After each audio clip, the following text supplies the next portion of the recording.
పల్నాడు జిల్లా వినుకొండలో పోలీసుల అమానుషం వెలుగు చూసింది. భార్యాభర్తల గొడవలో కౌన్సిలింగ్ ఇవ్వాల్సిన మహిళా ఎస్ఐ గోపి అనే గిరిజన యువకుడి పట్ల కర్కశంగా వ్యవహరించారు. బెల్ట్తో తీవ్రంగా కుట్టడంతో ఆ యువకుడి ప్రక్కటెముకలు విరిగి మూత్రనాళం దెబ్బతిని ప్రస్తుతం ఆసుపత్రిలో చికిత్స పొందుతున్నాడు. ఈ ఘటనపై గిరిజన సంఘాలు ఆగ్రహం వ్యక్తం చేస్తున్నాయి. బాధితుడి గ్రామస్తులు ప్రభుత్వ విప్ జీవి ఆంజనేయులను కలిసి న్యాయం చేయాలని కోరగా పోలీసులు ఈ వ్యవహారాన్ని రాజీ చేసేందుకు ప్రయత్నిస్తున్నట్లు ఆరోపణలు వస్తున్నాయి.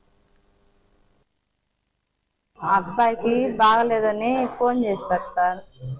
ఏమైంది ఏంటంటే వాళ్ళిద్దరు భార్య భర్తలు ఇలాగా అరుచుకున్నారు, పిల్లోడిని పోలీసులు కొట్టారు, మీరు ఎమర్జెన్సీ రండి, నోట బ్లడ్ పడుతుందంటే మేము ఆడో ఉన్నాం, పోయి తెలంగాణ అవతల భువనగిరి దగ్గర మేము తోటలో ఉంటున్నాం.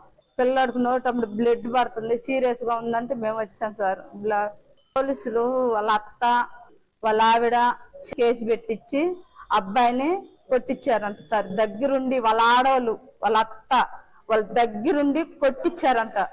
నా అబ్బాయికి ఇంటికి రాగానే వాళ్ళ మా మరిది మా చెల్లి పోయి పిల్లని తీసుకొద్దామంటే పోయాక కొడతా ఉన్నారంట, రూమ్ లో పడేసి కొడుతుంటే ఇంకా ఆ దెబ్బలకి చూడలేక వాళ్ళ అబ్బాయిని చూడలేక వాళ్ళు బయటకు పరిగెత్తారంట.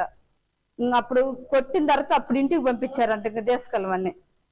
అప్పుడు ఇంటికి తీసుకొచ్చిన తర్వాత 12 నోట బ్లడ్ పడుతుంది. హాస్పిటల్కి తీసుకొచ్చారు. మా కాడైతే రూపాయి డబ్బులు లేవు. మా ఊరు పెద్దలే పెట్టుకున్నారు ఖర్చు అంతా. ఆంజనేయులు గారు కానీ మాకు మా అబ్బాయి హాస్పిటల్ చేర్చుకోవటానికి కానీ ఆయనే పెట్టుకున్నాడు. ఇదంతా ఆయన సహాయం వల్ల మేము అబ్బాయికి పక్క తేనిక ఇరిగింది, చిట్లిందంట. నోట్ బెడ్ గుండెల్లో కాసు ఆగినాయి.